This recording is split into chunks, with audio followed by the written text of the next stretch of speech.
experts, and those are our peer voices and consumer advocates. And I would like to introduce Ann Casper, who I've had the opportunity and enjoyment to work with for, the last decade, I think, Ann, in a variety of different advocacy roles she's played supporting our work here at the county. And she has also brought a couple of guests with us, Arlene and Keesha as well. So, Ann, would you take it away, please? I will. I've got to get set up here. All right. So, I'm an old teacher. I have a lot of materials. Thank you, Chair Kafori, Commissioner Bailey, Commissioner Smith, and Commissioner Shiprack for having me speak today. I think this is the first time an independent peer has been invited to speak to you at a mental health briefing, and it's truly a privilege. It's also very difficult because I think the last numbers I heard from a peer who looked it up, there's 160,000 people basically taken care of by Multnomah County, and I'm only one person, and I cannot speak for everybody. So I actually emailed about 700 people, and we have some people here today from the City of Portland, the police, and a lot of peers. Can you guys stand up who came today? Thank you very much. Thank you for coming. So it takes a team to do this all together. The latest disease diagnosis I got last time I was in the hospital in Good Sam was something I think we all can be diagnosed with. I can't believe what it's called. Exacerbated exhaustion. Really. So in the next few minutes, I will share 3 requests, talk about successes in Multnomah County emergency system, and I plan to have you participate in an exercise. So these 3 requests, commissioners, are coming to me, coming from me, because no one wrote to me about what they wanted to say about the county system. So this is coming from me. And it's about preventative care. Number 1, create a Multnomah County Department of Peer Empowerment with 4 full-time employees based on the Alameda County model of the Department of Consumer Empowerment, where they hire 6 full-time peers and many part-timers. So I was just there 2 weeks ago. I paid my own way down to look into the Unity model down there, and I found it was really great. That model at Alameda County is great. So in that department, we can have a peer leadership academy. So we can get new peer leaders educated, supported, and trained to work at managerial levels in the community agencies and on public committees. And somebody said in their campaign literature that we should be getting $15 an hour, so should peers, and we need the advocacy at that level. So they can be champions for peer support specialist employment. Right now, the health department is creating many jobs for community health workers. And so a couple of years ago, I was invited by a counselor in the jail system to go and be a peer support specialist as a volunteer in the jail system. It was a very important time. And I worked with Joanne Fuller and Judge France and Commissioner Shiprack for 7 years on the LIPSIC committee. And we actually made a position for peer support specialists. We asked LIPSIC to help with that. And unfortunately, according to Multnomah County's, from me, unfortunately, according to Multnomah County's Nancy Griffith and the corrections system, there are now community health workers hired. And as a peer support specialist, I can't work there. So I would like you to think about making sure that we are a champion for peer support specialists. And Commissioner Smith, yesterday at Highland Church, you spoke about paid internships. We need internships for peer support specialists. Multnomah County actually pays for 40 people to be trained each year as a peer support specialist. Thank you very much for that. However, they need experience to do that. Number 2, independent database for mental health crisis plans, not tied to clinics, hospitals, insurance, or government agencies. Peers can share with their systems when they choose to. So this is crisis plans telling what kind of medications, where we want to go, so things like that. And again, Commissioner Smith, you talked about promoting tech companies. I'd like to say this would be a great project to work on open source networking and use open source tech companies, because that'll be affordable. And number 3, alternative care, such as acupuncture, spirituality, nutrition, diet plans, art, music, dancing, and for me personally, getting back to Italy, because that really helped me, as Commissioner Shiprack knows. So just a little bit about my own life. Why am I speaking up here? Why did they ask me, besides I bother all these people all the time, right, David? So I received and still receive care at a mental health public agency. I've been on 27 different medications. The last 7 times in the hospital has been because of coming off of medications. We need to study that a little bit more, and that's under professional care. I've been brought by force to hospitals by police in handcuffs. I was brought by ambulance and charged over $1,000 each time. I've been physically restrained and taken to the hospital by my family and friends because, unfortunately, I wouldn't go willingly. And I was driven by secure transport to the Cascader Walking Clinic, and they had really bad country music playing. I'm so happy that you have peers there, because when I went there, there's no peers, and I walked out. And I have been taken to the courthouse in the sheriff's car in handcuffs to my commitment hearing. Thank you, Chris Frentinos and Unity. You're going to solve that problem. People won't have to be out in the public in handcuffs. So I've been a frequent flyer, and I've lost my civil rights 6 times. And so I have a story. We don't have time today, but Benjamin Hale, my lawyer Benjamin Hale, and I, who appealed the commitment, got the appeal. Just quickly, it came out in my name. So if you look up under Ann Casper, State of Oregon, it comes up, my whole case. And Benjamin and I got it, so when you release records, it's only by initials. You know, it's really hard to date when people are looking you up and they see you've been committed. So my life is not all that bad. I have a master's in applied linguistics, a bachelor's in international economics. I've taught at the university level. I worked with 500 refugees. I speak French, German, Japanese, and some Italian now. And I have a 4-bedroom house in the Elliott-Nervington neighborhood. Been to 17 countries, worked at import-export with Sam NATO. I worked overseas for 2 years, and most importantly, I've become a really bad belly dancer.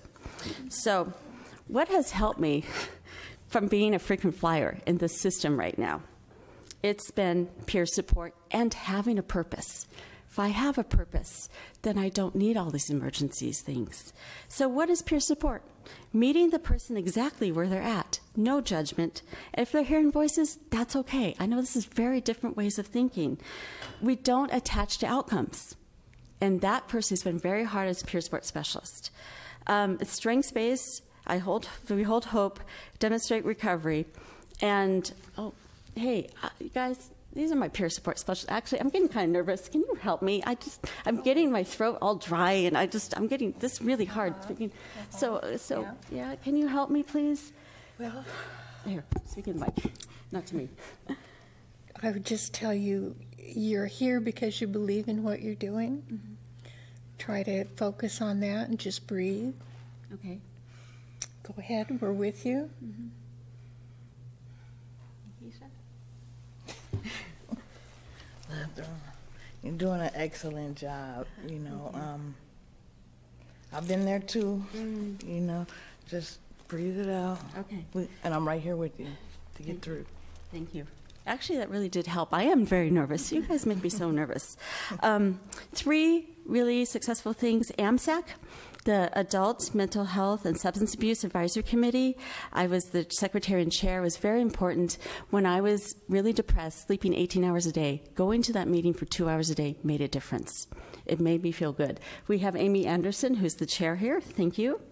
CATSI, the Telecare Crisis Assessment and Treatment Center. After James Chassie died, I was invited by Mayor Potter, just saw him yesterday, right, to be part of the Mental Health Commission, and we dreamed up CATSI at that table, working with the police. I'd like to say thank you for David Hidalgo. He actually had us, a few of us peers, help write the RFP, Request for Proposals, in peer language. He was also very instrumental in the design, and it looks really good. I ended up working there for 3 years, didn't plan to, and I am so proud that I worked there. It's based on the recovery model, and people actually want to go to CATSI. I know you don't hear always from the people on the street, they want to go to CATSI. Mike at Good Sam says, hey, why do all these people want to go there? We can't refer them all, and they can't take private insurance. People do repeat, but they get stronger each time. So they will stay out of it. I say we because I still feel part of the program. We keep people out of jail. We keep people alive. And it is based on the recovery model. I felt like a family working there, and was so proud that the family, part of us are working in St. Vincent's, Providence, other places, maybe Unity. We're spreading that recovery model. So the three things I'm asking for is Department of Peer Empowerment, an independent database, and alternative care. And speaking about money for things, oh, I don't have it up me. Oh, yes. I saw in the newspaper you're getting some money, so maybe we can use some of that. My friend Lloyd Pittman says we can give people housing, but they need support to stay in it. So think about that. I also have some information. NAMI, the National Alliance of Mental Illness, is another great resource. They have a peer answering phone calls there. I'm going to give you the handout that they give, which also includes information on domestic violence, which is so important. There's something called trauma-informed architecture. So thinking about when we build new programs, what we can do to make people feel very comfortable. I'm giving you also some information on peer support salaries around the country, and also here in this area. So I'd like to share a quote from Dr. Martin Luther King. I watched it 3 times on YouTube, spending time at Highland Church and also Maranatha Church, and listening to Dr. Bethel and Dr. Haynes. It just kind of reminds me, we as peers are still working to be equals, but we will all work, because we're all peers. We're all people who've been through trauma, and we all work together. So this is his quote. "There are some things in our nation and in our world to which I'm proud to be maladjusted. I never intend to adjust myself to segregation and discrimination. And I call upon you to be maladjusted to these things until the good society is realized. Yes, I must confess that I believe firmly that our world is in dire need of a new organization, the International Association for the Advancement of Creative Maladjustment. Through such maladjustment, we'll be able to emerge from the bleak and desolate midnight of man's inhumanity to man." I'm going to say this again, man's inhumanity to man, into the bright and glittering daybreak of freedom and justice. Thank you. Thank you. Wonderful. Thank you, Anne. Really appreciate you coming forward, sharing story, voice, and also a great live example of peer support, right as we were watching. Oh, David, Yeah, go right I always ahead. have one more thing to say. Excuse me. Go right ahead, please. So I was in Japan 20 years ago in the hospital, and so I spoke Japanese, so that helped out the doctors. But I want you to think about really care for people who don't speak English, care from different kinds of communities, and one of the, yes. Culturally specific. Yes, culturally specific, because for me, working with refugees is really important. So this man, so the Japanese, in Japanese hospitals, you had the women on one side and men on another. We could meet in the garden. And this man gave me his book, the only book he had in English. And it means so much to me because he wanted to support me there. Right. So. Great. Thank you. And any other questions for Keesha, Arlene? All right. Thank you very much. I'm sorry, Commissioner One more Bailey question. has a question. Commissioner Bailey. So this is actually a question for you, David. Yes, please. And we've heard wonderful testimony here from these peers. We heard from throughout the presentation today the importance of peers in the process. So I guess one of the questions that I have for you, and it's sort of a multi-part question, we can talk about it now, and then if there's more information given the time constraints, you can follow up with me or anybody else who's interested.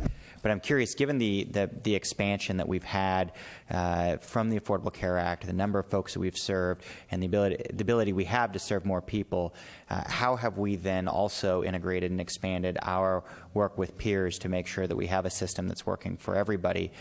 How do we plan to do that going forward in the next fiscal year beyond sort of the 3 formal advisory councils that we have? And then we also heard about paid support services from peers. Do we have a plan for that in the budget as we go forward? Sure. Let me see if I can touch on all those, Commissioner Bailey. So in terms of the history here in Multnomah County, Ann also alluded to, the county has for approximately the past 8 years had a contract with NAMI to train peers in peer-based support, several different programs. Once the state had come forward with a certification process, we also put an RFP out to ensure that the peer-based programs that the county contract contracts with for education, support, and training met that certification requirement, so people could subsequently be certified and go out and be employed in the community. We also have peer-based programs that the board has continued to support. North Star, in terms of employment, is another peer-based service program where individuals can go ahead and get the support and help they need to move forward in employment, and as Ann mentioned, have productive and goal-oriented activities every day in their lives as well. Part of what we do, and as the Mental Health and Addiction Services Division, is we don't tend to provide all the services. We are more administrative than a service provider. What we do tend to do is we contract out a majority of our services. So we rely heavily on the network of contractors that we have in the community for contractors for individuals that serve people who have a more chronic condition, people with serious mental illness. All of those contractors have peers on staff. Various agencies are in different points in their development of integrating peers into the service system, and we'd be happy to provide more information as well to ensure that the board is aware how peers are being used in the treatment system, as well as supports for individuals. I think also Dr. Ferentinos also mentioned the goal to have peers assisting with navigation through the system to provide support. You've heard also that in the crisis services system, we've added peers in that part of the system as well. So globally, we are looking at adding peers in all components of the system. Additionally, internally at the county, in our jail diversion programs, we have peers also. In our early psychosis program, we've also employed peers in that program. So we are certainly pushing forward. There is, I can certainly say there is a need for more peer voice, more peer engagement in our community. We'll continue to use our advisory committees for that support as well. They are a great avenue for us to come together with the community and for them to help us reach out further. So those would be the things I would say initially right now. As we look to FY17, we will continue to bring forward the opportunity to go ahead and continue funding the peer support programs and hope to grow that over time. Thank you. Yes, absolutely. Madam Chair, if I could. Thank you very much. I really appreciate this. Thank you, everyone, for your testimony, and it's always good to see you. And I really do appreciate the example of peer support, which sort of helped me breathe through the presentation as well. So thank you very much. I think that we also benefit from this concept, which I wrote down because I thought it was extremely helpful for us as policymakers, this concept of transition from one level to the next, that we are not stuck providing services in accordance with the current service model, that we can prioritize, that we can learn from the evidence, and that we can truly be engaged in a recovery process and an improvement process.